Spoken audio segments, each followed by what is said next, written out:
हाय दोस्तों, welcome to धन।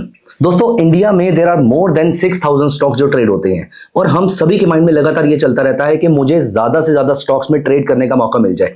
आज मैं इस स्टॉक में ट्रेड करूं, कल मैं किसी और स्टॉक में ट्रेड करूं, मैं निफ्टी 500 वाले स्टॉक्स में ट्रेड करूं, निफ्टी 200 वाले स्टॉक्स में ट्रेड करूं। जिस स्टॉक में मोमेंटम चल रहा है मैं उन सब में ट्रेड करूंगा तो मैं ज्यादा पैसे बना पाऊंगा। But let me tell you one thing guys, दुनिया भर में जितने भी सक्सेसफुल ट्रेडर्स हैं वो जनरली बहुत ही लिमिटेड नंबर ऑफ प्रोडक्ट्स पे फोकस करते हैं और किसी एक प्रोडक्ट की चाल को समझने की कोशिश करते हैं, किसी एक प्रोडक्ट की चाल पे मास्टरी करते हैं, किसी एक प्रोडक्ट की मूवमेंट पे मास्टरी करते हैं और यहां से वो अपनी लिविंग कमाते हैं और यहां से वो अपनी ट्रेडिंग जर्नी को अंजाम देते हैं, या फिर मैं ऐसे बोलूं कि वो अपनी सक्सेसफुल ट्रेडिंग जर्नी को कंप्लीट करते हैं। दोस्तों, इससे भी ज्यादा इंपॉर्टेंट चीज ये हो जाती है कि अगर आपने किसी एक चीज को मास्टरी करनी है तो वो कोई स्टॉक क्यों है, क्योंकि स्टॉक तो अनडाइवर्सिफाइड होता है, क्यों ना ये मास्टरी हम इंडेक्स पे करें। तो friends, let me tell you one thing, दुनिया के जितने बड़े ट्रेडर्स हैं जो फुल टाइम ट्रेडिंग करते हैं और ट्रेडिंग जिनका प्रोफेशन है और वो मिलियंस ऑफ डॉलर्स में ट्रेडिंग करते हैं, वो सभी लोग चाहे वो यूएस के हो तो वो S&P 500, डाउ जोन्स, रसल 2000 इन सारे इंडाइसेस में ट्रेड करते हैं, अगर वो यूके के हैं तो FTSE में ट्रेड करते हैं, अगर वो जापान के हैं तो निकेई में ट्रेड करते हैं और अगर वो इंडिया के हैं तो वो निफ्टी और बैंक निफ्टी में ट्रेड करते हैं। क्यों? क्योंकि ये इंडेक्स अपने आप में एक ऐसा डाइवर्सिफाइड प्रोडक्ट है जहां पर आपको किसी एक इंसान की हेल्थ का भी रिस्क नहीं रहता है। फॉर एग्जांपल, अगर हम इंडिया में किसी भी एक कंपनी की बात करें, अगर उसके प्रमोटर की health all of a sudden खराब हो जाए तो उसके स्टॉक के ऊपर डेफिनेटली इंपैक्ट आ सकता है। और अब सोचिए कि अगर आप इस स्टॉक को होल्ड कर रहे हैं, चाहे लॉन्ग पोजीशन होल्ड कर रहे हैं या फिर आप शॉर्ट पोजीशन होल्ड कर रहे हैं, और अगर आप इस स्टॉक की बड़ी बड़ी फ्यूचर्स की पोजीशन होल्ड करके बैठे हुए हैं तो यहां पर आपका रिस्क बहुत ज्यादा बढ़ जाता है। ये रिस्क आपका इंडेक्स में ऑटोमेटिकली मैनेज हो जाता है, क्योंकि इंडेक्स में there are, for example banking sector की बात करें तो 12 स्टॉक्स हैं, फॉर एग्जांपल निफ्टी की बात करें तो 50 स्टॉक्स हैं, तो आप ऑटोमेटिकली डाइवर्सिफाई हो जाते हैं। और इसी सोच के साथ जब सभी लोग इंडेक्स में ट्रेड करना स्टार्ट करते हैं तो ये इंडेक्स में लिक्विडिटी ऑटोमेटिकली सबसे ज्यादा हो जाती है। आप इस चीज को चेक कर लीजिएगा कि किसी भी स्टॉक की, आपका फेवरेट स्टॉक, मैं कह रहा हूं आपकी कंट्री का सबसे बड़ा स्टॉक, आप जिस मर्जी कंट्री में बैठ के वीडियो देख रहे हैं, आपकी कंट्री का सबसे बड़ा स्टॉक, उसकी सबसे बेस्ट डे पे जो लिक्विडिटी आएगी वो भी कम होगी इंडेक्स के सबसे खराब लिक्विडिटी वाले दिन से। दोस्तों, यहां पर स्टॉक की लिक्विडिटी हमेशा इंडेक्स की लिक्विडिटी से कम रहने वाली है। इसीलिए फ्रेंड्स, आपको एक बात याद रखनी है कि अगर आपको लॉन्ग टर्म में सक्सेसफुल ट्रेडर बनना है तो आपको 100 स्टॉक्स में ट्रेडिंग नहीं चाहिए, आपको सिर्फ एक प्रोडक्ट में ट्रेडिंग चाहिए और वो है आप निफ्टी, बैंक निफ्टी, ऐसे किसी भी इंडेक्स में मास्टरी कर सकते हैं। तो दोस्तों, इस डिस्कशन के बाद अब मैं आपके साथ डिस्कस करने वाला हूं इंडिया के इंडेक्स की एक intraday momentum trading strategy. Intraday और मोमेंटम दोनों वर्ड मैं इसलिए यूज कर रहा हूं क्योंकि इंट्राडे में हमें शार्प मूव कैच करना है। अगर मार्केट साइडवेज हो जाएगी तो हमारी स्ट्रेटजी में ट्रेड भी जनरेट नहीं होने वाला है। मतलब इंट्राडे में जिस पीरियड में सबसे शार्प मूव आ रहा है हम वो वाला मूव कैच करने वाले हैं और अप्रोक्सीमेटली 50 से 60 पॉइंट के आसपास इंट्राडे में क्विक मूव लेके हम निकल जाएंगे। आज मैं जिस दिन वीडियो बना रहा हूं उस दिन निफ्टी की वैल्यू अप्रोक्सीमेटली 25,000 रुपए के आसपास मान लेते हैं, तो 50-60 रुपए का मूव कोई बहुत छोटा मूव नहीं होगा, ऑल्दो वो बहुत बड़ा मूव भी नहीं है। तो इंट्राडे के अकॉर्डिंग एक नॉमिनल सा मूव हम यहां पर लेकर निकल जाएंगे और इंट्राडे में मोमेंटम कैच करेंगे। इस स्ट्रेटजी को मैं आपको निफ्टी पे दिखाऊंगा, लेकिन ये स्ट्रेटजी उतने ही अच्छे तरीके से बैंक निफ्टी पे भी काम कर सकती है। बट प्लीज मेक श्योर कि आप इस स्ट्रेटजी को डिप्लॉय करने से पहले एक बार अपने एंड पे इसकी बैक टेस्टिंग जरूर कर लीजिएगा। तो आइए दोस्तों, इस वीडियो को स्टार्ट करते हैं, लेकिन आगे बढ़ने से पहले अगर मैं आपको किसी भी प्रोडक्ट के बारे में यहां पर डिस्कशन कर रहा हूं तो please make sure that you should not consider this as a trading और इन्वेस्टमेंट रिकमेंडेशन। चलिए, सबसे पहले स्ट्रेटजी को स्टार्ट करने से पहले एक पेपर पेन उठा लीजिए। इस वीडियो में जितनी बातें मैं डिस्कस करूंगा वो सारी की सारी आप आराम से लिखेंगे और साथ साथ इसको प्रैक्टिस भी करेंगे। दोस्तों, आगे बढ़ने से पहले बस एक क्वेश्चन आपसे पूछना चाहूंगा, आप मुझे बताइए इंडिया के एक ट्रेडिंग डे में कितने मिनट की ट्रेडिंग होती है? एग्जैक्टली मुझे बताइए, इंडिया के एक ट्रेडिंग डे में जो कि सुबह से लेकर दोपहर तक चलता है, इसमें कितने मिनट्स की ट्रेडिंग होती है? जल्दी से मुझे कमेंट्स में बता दीजिए। और इस इंफॉर्मेशन को हम बाद में यूज करने वाले हैं, अभी के लिए हम यहां पर चल रहे हैं और हम ओपन करेंगे धन चार्ट्स। आइए दोस्तों, धन चार्ट्स ओपन करते हैं और मैं आपको निफ्टी के चार्ट पे दिखाऊंगा किस तरीके से आप इस स्ट्रेटजी को एग्जैक्टली डिप्लॉय कर सकते हैं, क्या स्टॉप लॉस रहेगा, क्या टारगेट रहेगा, कब स्ट्रेटजी में एंटर करना है, कब एग्जिट करना है, सारी चीजें पिन पॉइंट तक स्टडी करने वाले हैं। So stay tuned till the end and please make sure to like this video right away. तो आइए दोस्तों, हमने यहां पर धन चार्ट्स ओपन कर लिए हैं और अब हम चलेंगे निफ्टी के चार्ट पे। यहां पर मैं टाइप कर देता हूं निफ्टी और अब मैं यहां पर अप्लाई करता हूं, क्योंकि इंट्राडे ट्रेडिंग स्ट्रेटजी है तो मैं 5 मिनट्स का चार्ट अप्लाई कर लेता हूं और हम यहां पर चलते हैं थोड़े से पुराने डेटा की तरफ। अब दोस्तों, यहां पर हमें इंट्राडे मोमेंटम कैच करने के लिए दो चीजें चाहिए।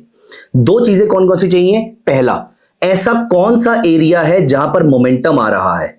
दोस्तों मोमेंटम का मतलब होता है जहां पर शार्प मूव आ रहा है। इंट्राडे में शार्प मूव होना बहुत ज्यादा जरूरी है, क्योंकि अगर एक मूव आया और वो आज नहीं आया, वो कल के लिए पोस्टपोन हो गया या फिर आज शुरू होकर कल तक चला गया, तो इसका मतलब उस मूव को कोई फायदा नहीं है, क्योंकि आप तो इंट्राडे में कोई प्रॉफिट बुक नहीं कर पाए। आपने ट्रांजेक्शन कॉस्ट पे करी, आपने स्लिपेजेस पे करी, आपने ब्रोकरेज पे करी, आपने सब कुछ पे किया, लेकिन आपके हाथ में कुछ खास रिटर्न्स वहां पर नहीं आएंगे। इसीलिए इंट्राडे में सबसे ज्यादा मोमेंटम वाला एरिया कहां पर बनने वाला है, यह देखना बहुत ज्यादा जरूरी है। इसके लिए हम यहां पर क्या यूज करने वाले हैं, इसके लिए हम यहां पर एक बहुत ही खास इंडिकेटर यूज करने वाले हैं। यह खास इंडिकेटर आपको सिर्फ यह बताता है कि मार्केट में जो मूव आने वाला है वो शार्प होगा या वीक होगा। अगर इस इंडिकेटर की वैल्यू लगातार बढ़ती जा रही है, इसका मतलब जो मूव आ रहा है वो शार्प होगा, और अगर इसकी वैल्यू लगातार गिरती जा रही है तो इसका मतलब जो मूव आ रहा है वो वीक होगा। शायद आपने बिल्कुल सही पहचान लिया होगा अब तक। अगर आपने पहचान लिया तो एक बार कमेंट्स में अभी उस इंडिकेटर का नाम जरूर लिख दीजिए, और मैं उसको करेक्ट करूंगा अगर आप गलत होगे, और मैं उसको थम्स अप दूंगा अगर आप सही होगे। जब ये वीडियो लाइव जाएगी तो लिखिए मैं यहां पर कौन से इंडिकेटर के बारे में बात कर रहा हूं। मैं अगले 1 सेकंड में इंडिकेटर का नाम बताने वाला हूं, लेकिन उससे पहले आप वीडियो को पॉज करके उस इंडिकेटर का नाम गेस करके जरूर लिखिएगा। दोस्तों उस इंडिकेटर का नाम आपने शायद सही पहचाना होगा, उसका नाम है average directional index, ADX. ADX में 3 पैरामीटर होते हैं, एक होता है प्लस डीआई, एक होता है माइनस डीआई, और एक होता है डीएक्स। प्लस डीआई का मतलब होता है कि ट्रेंड बुलिश वाली तरफ है, माइनस डीआई का मतलब होता है कि ट्रेंड बियरिश वाली तरफ है। हमें इन दोनों में से कुछ भी नहीं चाहिए, हमें चाहिए सिर्फ डीएक्स। डीएक्स मतलब डायरेक्शनल इंडेक्स, वो सिर्फ ये बताएगा कि ट्रेंड जिस भी डायरेक्शन में है वो स्ट्रांग है या वीक है। दोस्तों मैं आपको बताता हूं कि इसको कैसे अप्लाई करते हैं। तो मैं पहले इंडिकेटर सेक्शन में गया और मैंने वहां पर एवरेज डायरेक्शनल इंडेक्स पे क्लिक कर लिया। जो बाय डिफॉल्ट आता है वो आता है 14 पीरियड का। इसमें 14 पीरियड की डीआई की लेंथ है और 14 पीरियड की ही एडीएक्स स्मूथिंग है। मैं यहां पर इन दोनों पैरामीटर्स को चेंज करके, क्योंकि हम इंट्राडे में यूज कर रहे हैं, अगर मैं इसको लॉन्ग टर्म के लिए यूज कर रहा होता तो शायद मैं इसको 14 रख सकता था, लेकिन क्योंकि मैं इसको इंट्राडे में यूज कर रहा हूं इसीलिए पैरामीटर चेंज करने की जरूरत है। तो मैंने दोनों को 28 कर दिया, और यहां पर अब आप नोटिस करेंगे कि इसकी जो चाल है वो थोड़ी स्लो सी हो गई है कंपेयर टू जैसी 14 पीरियड में थी। लेकिन ये सिर्फ आपको बता रहा है कि मूव कितना स्ट्रांग या मूव कितना वीक है। अभी हमें ये तो पता ही नहीं चला कि मूव किस डायरेक्शन में है। दोस्तों मूव किस डायरेक्शन में है उसके लिए हम प्लस डीआई माइनस डीआई का यूज कर सकते थे, लेकिन वो हम नहीं कर रहे। हम क्या यूज करेंगे, हम यहां पर यूज करेंगे एक खास इंडिकेटर जिसके बारे में आपने मेरे मुंह से कभी ना कभी पहले जरूर सुना होगा, वो है मल्टीपल मूविंग एवरेज। डैरिल गप्पी का मल्टीपल मूविंग एवरेज इंडिकेटर। यहां पर 5, 10, 15, 20, 25, 30, 40, 50, 60 बहुत सारी मूविंग एवरेजेस होती हैं। तो जब शॉर्ट पीरियड मूविंग एवरेजेस सारी की सारी लॉन्ग टर्म के ऊपर होती है, मतलब ट्रेंड बहुत ही शानदार तरीके से बुलिश है, मतलब यहां पर मोमेंटम बहुत ज्यादा स्ट्रांग है। दोस्तों एक तरफ हम एडीएक्स यूज कर रहे हैं, ये मुझे मोमेंटम गेज करने में हेल्प कर रहा है, दूसरी तरफ हम जो इंडिकेटर का इस्तेमाल कर रहे हैं वो भी मुझे मोमेंटम ढूंढने में मदद कर रहा है। तो दोनों चीजें मिला के बहुत ही डेडली कॉम्बिनेशन हो जाता है, बहुत ही शानदार तरीके से ये आपकी इसमें डायरेक्शन ढूंढने में मदद कर सकता है। तो यहां पर अब मैंने टाइप किया डैरिल गप्पी का मल्टीपल मूविंग एवरेजेस। अब आप यहां पर देखिए एग्जैक्टली ये स्ट्रेटजी काम कैसे करती है। दोस्तों ये स्ट्रेटजी काम करने का एक बहुत ही आसान तरीका है। आपको ढूंढना है ऐसा एरिया जहां पर हमें तो नहीं पता कि क्या होने वाला है पूरे दिन भर के अंदर, लेकिन आप यहां पर नोटिस कीजिए इस जगह पर सुबह मार्केट खुलते ही, मैं यहां पर 2 जनवरी पे हूं, again not a recommendation to do something here, मैं आपको सिर्फ ये बता रहा हूं कि दिन की शुरुआत पे आपने इसको सुबह 9:30 पौने 10 बजे के आसपास इस इंडिकेटर को ट्रैक करना है इंडेक्स के लिए।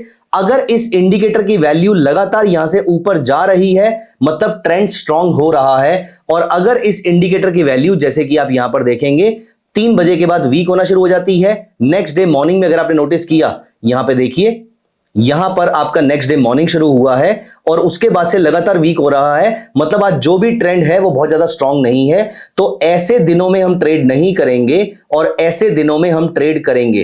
तो यहां पर आप नोटिस कीजिए 9:35 के आसपास एडीएक्स बुलिश हो जाता है, मतलब अपवर्ड ट्रेंडिंग हो जाता है। यहां पर मुझे ट्रेड लेना है, लेकिन क्वेश्चन ये कि ट्रेड लेना कौन सा है। दोस्तों इसके लिए मुझे हेल्प करेगा जीएमएमए डैरिल गप्पी का मल्टीपल मूविंग एवरेजेस। तो यहां पर आप नोटिस कीजिए दिन की शुरुआत में ही इस जगह पर अगर आप ध्यान से देखेंगे तो जीएमएमए ने आपको पॉजिटिव बुलिश साइन दे रखा है। जब ये शॉर्ट फॉर्म मूविंग एवरेजेस जो एक्वा कलर में आपको दिख रही हैं, when they are above red colour वाली मूविंग एवरेजेस, तो यहां पर ट्रेंड बुलिश है। तो जब कभी भी इनके बीच में कोई गैप दिख रहा है आपको, यहां पर आप नोटिस कीजिए इस जगह पर देखिए ये इंटरमिंगल हुई हुई है, वाइल इस जगह पर देखिए ये इंटरमिंगल नहीं है, ये बिल्कुल इंडिविजुअल आइडेंटिटी है उनकी। दोस्तों जहां पर ऐसा आपको रियलाइज हो उस कैंडल के हाई के ऊपर आपने प्रोडक्ट को बाय कर लेना है, निफ्टी को बाय कर लेना है, और अप्रोक्सीमेटली 50-60 पॉइंट के आसपास का मूव लेंगे और यहां पर पार्शियल प्रॉफिट बुक करेंगे। 70-80 पॉइंट्स के आसपास और पार्शियल प्रॉफिट बुकिंग करेंगे और 100 पॉइंट से ऊपर तो आप बिल्कुल वेट नहीं करने वाले। मैं अप्रोक्सीमेटली 70-80 पॉइंट्स पे एग्जिट करने की पूरी सलाह दूंगा, लेकिन स्टिल आपका रिस्क एपेटाइट आपको मालूम है, तो आप उसके अकॉर्डिंग इसकी बैक टेस्टिंग में ट्वीक कर सकते हैं और आपके लिए जो पैरामीटर फिट बैठते हैं, जो प्रॉफिट बुकिंग फिट बैठती है, आप उसको यूज कर सकते हैं। मैं आपको सिर्फ ये बता रहा हूं कि यहां पर इंडेक्स में मोमेंटम बन रहा है। अब यहां पर देखिए, इस जगह से लेकर अगर हम नोटिस करें, जहां पर 930 के आसपास मेरा ट्रेड बना था, वहां पर 1120 के आसपास तक 144 पॉइंट्स के आसपास का मूव आ चुका है। इस बीच में वापस इंडेक्स करेक्ट करता है, तब भी मुझे 80 पॉइंट्स का मूव मिल रहा है। शॉर्ट फॉर्म मूविंग एवरेजेस जो हमारी थी वो तो इंटरमिंगल हुई, लेकिन शॉर्ट लॉन्ग के साथ नहीं हुई। इसका मतलब ट्रेंड इंटैक्ट है। सेम डे पे अगर हम नोटिस करें तो अप्रोक्सीमेटली शाम होते होते अराउंड 2:50 PM होते होते निफ्टी में आपको 390 पॉइंट्स के आसपास का मूव देखने को मिला है। ऑफ कोर्स ये रोज नहीं मिलेगा, इसीलिए हमें 50 से 60 पॉइंट्स के आसपास पे प्रॉफिट डेफिनेटली बुक करना स्टार्ट कर देना चाहिए। और किसी भी टाइम पर आपकी जो मूविंग एवरेजेस हैं, चाहे एक मूविंग एवरेज भी अगर यहां पर इंटरमिंगल हो जाती है, यहां पर हमें पोजीशन को होल्ड नहीं करना है, यहां पर हमने चुपचाप पोजीशन से एग्जिट कर जाना है। इस पीरियड में हमने पोजीशन को होल्ड नहीं करना है, जबकि इस पीरियड में जहां पर मूविंग एवरेजेस सेपरेट है, यहां पर हम इसको होल्ड कर सकते हैं। लेकिन अगर एक भी मूविंग एवरेज इंटरमिंगल होती है तो यहां पर हमने पोजीशन को होल्ड नहीं करना है। यह आपका ट्रेलिंग स्टॉप लॉस रहेगा और ट्रेड इनिशिएट करने के टाइम पे आपका जो रीसेंट स्विंग लो है, यह आपका अल्टीमेट स्टॉप लॉस रहेगा ही रहेगा। इंट्राडे ट्रेडिंग में कभी भी बिना स्टॉप लॉस के ट्रेडिंग नहीं करनी चाहिए। अब हम यहां पर देखिए, मैं आपको कुछ एग्जांपल और दिखाता हूं। जैसे कि आप यहां पर नोटिस करेंगे, नेक्स्ट डे 3 जनवरी को अगर आप नोटिस करेंगे तो यहां पर आपको बुलिश ट्रेंड नहीं दिख रहा है। इस पूरे पीरियड में हम ट्रेड नहीं करेंगे। अब यहां पर अगर आप नोटिस करेंगे तो इस जगह पर बुलिश ट्रेंड होना शुरू हो जाता है। अप्रोक्सीमेटली 1:55 2 बजे के आसपास एडीएक्स में बुलिश ट्रेंड बन रहा है। एडीएक्स में बुलिश ट्रेंड बन रहा है, इसका मतलब जो मूव आएगा वो शार्प हो सकता है। अब आप ऊपर नोटिस करेंगे तो यहां पर आपको फ्रेश सेल ट्रेड मिल रहा है। दोस्तों, सेल मिले या बाय मिले, बस हमें यह मालूम है कि वो ट्रेंड स्ट्रांग हो सकता है।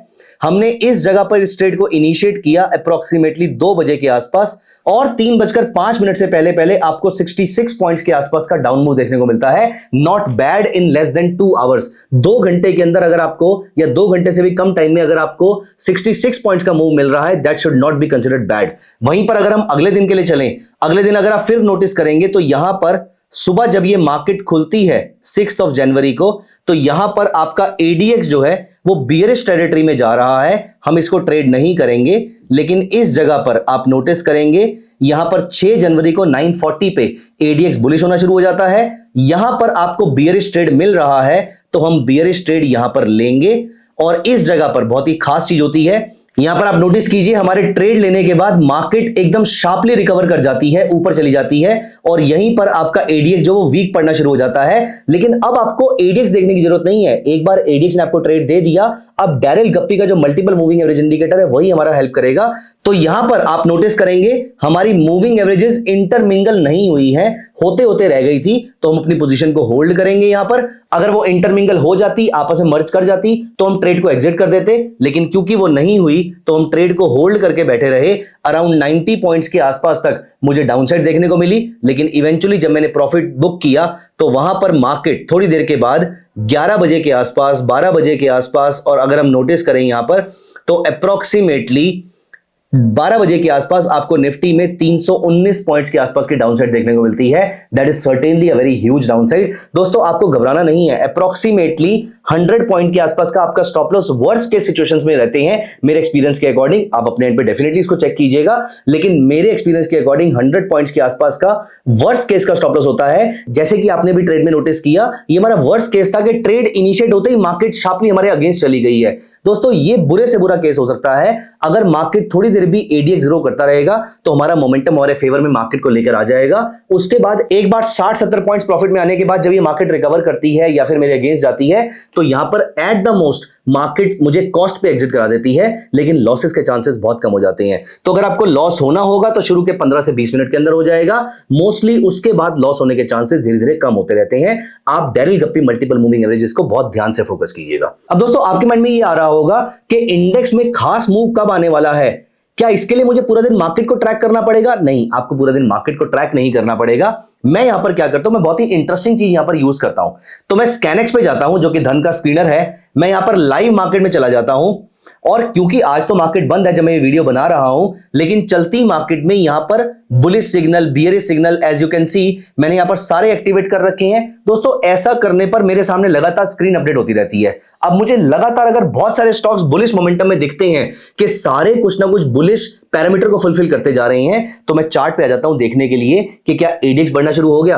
क्योंकि अगर स्टॉक्स बुलिश हो रहे हैं तो चांसेस आर हाई के इंडेक्स भी बुलिश हो रहा होगा, और यहां पर एक मोमेंटम पिक करेगा तो मैं जल्दी से उसको कैच कर लूंगा। तो दोस्तों धन का जो स्कैनर है वो इस चीज में आपकी सर्टेनली मदद कर सकता है। एट द सेम टाइम दोस्तों आपको मालूम है कि आप अपने आरओआई को यहां पर सिग्निफिकेंटली इंप्रूव कर सकते हैं। अगर आप धन प्लेटफॉर्म पे म्यूचुअल फंड्स को परचेज करते हैं तो ये आपके डीमैट में आते हैं। दोस्तों इस डीमैट वाले म्यूचुअल फंड्स को प्लेज करके जो आपको मार्जिन मिलता है, इस मार्जिन से अगर आप ट्रेड करेंगे तो बहुत ही नॉमिनल कॉस्ट, जो कि आप इंट्राडे के लिए तो यहां पर कोई कॉस्ट भी नहीं लगेगी, आपको मार्जिन मिला, आपने कोई एक्स्ट्रा पैसा नहीं पे किया, कोई एक्स्ट्रा इंटरेस्ट नहीं पे किया, आपने इंट्राडे में इस मार्जिन को यहां पर यूज किया, और एट द सेम टाइम सबसे इंटरेस्टिंग बात, आपका म्यूचुअल फंड जो रिटर्न दे रहा है वो तो आपको मिल ही रहा है। अपार्ट फ्रॉम दिस आप यहां पर इसी मार्जिन को यूज करके इंट्राडे में ट्रेडिंग कर सकते हैं। इससे आपका आरओआई सिग्निफिकेंटली इंप्रूव हो जाएगा।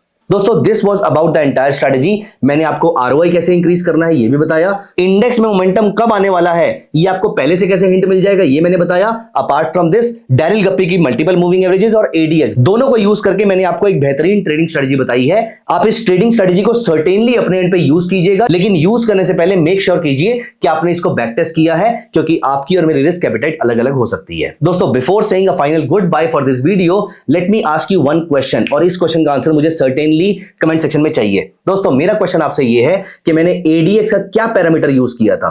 बताइए मुझे जल्दी से कमेंट सेक्शन में कि मैंने एडीएक्स का कौन सा पैरामीटर यूज किया था। क्या मैंने उसका पैरामीटर डिफॉल्ट रखा था या कोई चेंज किया था, और अगर चेंज किया था तो वो क्या था? बताइए मुझे कमेंट सेक्शन में। I will be very happy to know अगर आपको ये सारी चीजें अभी तक याद है तो। दोस्तों वीडियो को लाइक जरूर कीजिएगा और अपने दोस्तों के साथ शेयर जरूर कीजिएगा। Thank you so much, bye bye. Investments in the securities market are subject to market risk. Read all the related documents carefully before investing.